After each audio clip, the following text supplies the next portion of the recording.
सीधिया आओ बेली वेंदा पिया कपड़े वेख चंगा बाऊ शाऊ बनया होया A1 इनू अज आप टग्गी लाउनी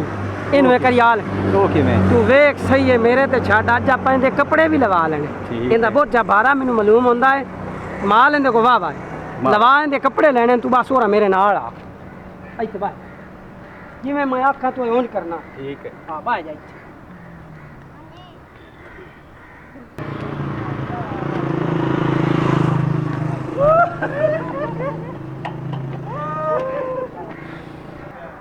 इन्ना को पूछना कि इतने कोई नज़दीक पैंचर वाली दुकान है ना।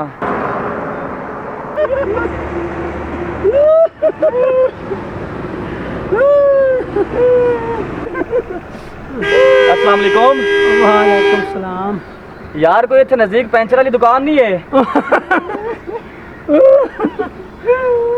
अजीब बंदे ने मैं पैंचर वाली दुकान पूछी तो रोवे लग पे यार कुछ ना पूछ वो खैर तो इन्हें मामा साहब दियां साजियां आउंदियां ना कुछ ना पूछ की मसला आ तेनू वेख के ते बड़ा सानू दुख आ गया अल्लाह जानदा बड़ा दुख आया ओ यार मेनू गल तो दसो खैर इन्हें की मसला बनया इन्हें खैर तो इन्हें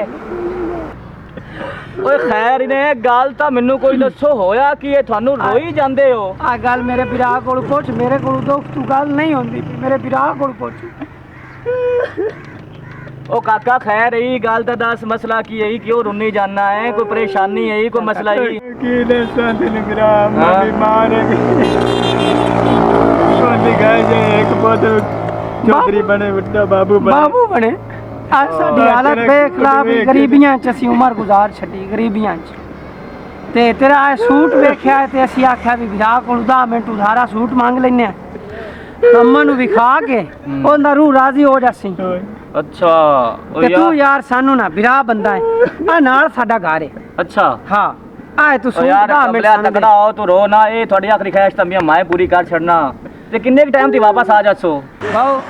बस है घर जाना है अम्मा नु सूट दिखावना है भी आ वेख तेरा पुत्र बाबू बन गए अच्छा विखा के मैं हुने आया पक्की गल हुने आ जासो पक्की गल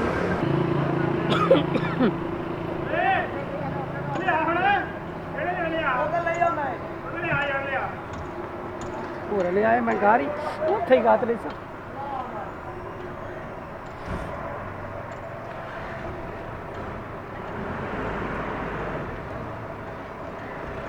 तू घबराना नहीं मैं बस हुने आया मैं इथे बैठा आ मेरा बिरा तेरे कोल बैठा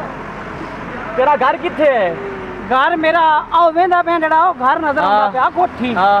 ਇਹਦੇ ਨਾਲ ਜਿਹੜੀ ਕੋਠੀ ਹੈ ਉਹ ਮੇਰੀ ਨਹੀਂ ਬਸ ਉਹਦੇ ਨਾਲ ਇੱਕ ਕੱਚਾ ਘਰ ਹੈ ਬੂਆ ਵੀ ਕੋਈ ਅੱਛਾ ਬਸ ਉਹ ਮੇਰਾ ਘਰ ਚਲੋ ਠੀਕ ਹੈ ਮੈਂ ਹੁਣੇ ਆਇਆ ਛੇਤੀ ਪਹੁੰਚ ਹਾਂ ਛੇਤੀ ਪਹੁੰਚ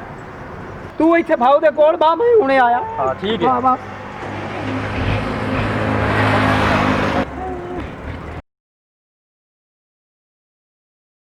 यार तेरा बिरा आज आया को नहीं सारे टाइम हो गया है हां माली तबीयत खराब होने वाली दवाई तो देंदा पे होना उससे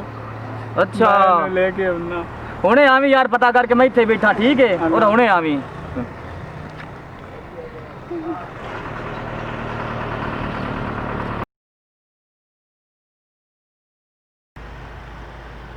बाऊ खैर है इतने किवें बैठे ही ओ यार दो इथे लड़के आनो ते बेचारे रोंदे पे आनो ते मैं उन्हें पूछा की ने तो उन्हें मैंने कहानी सुनाई है ते मेरे कपड़े लेके भाग गए ते सारे टाइम हो गया वापस को नहीं आए आ जेड़े दो इथे बैठे हैं क्या ओए ओ ता सारे नाल वड्डे ठग नहीं हैं ले ओए इथे ठग नहीं हो तो इथे लोगां नु ठगदे नहीं ते बैठे नहीं It's the motherfucking Eagle Double G. Snoop Dogg.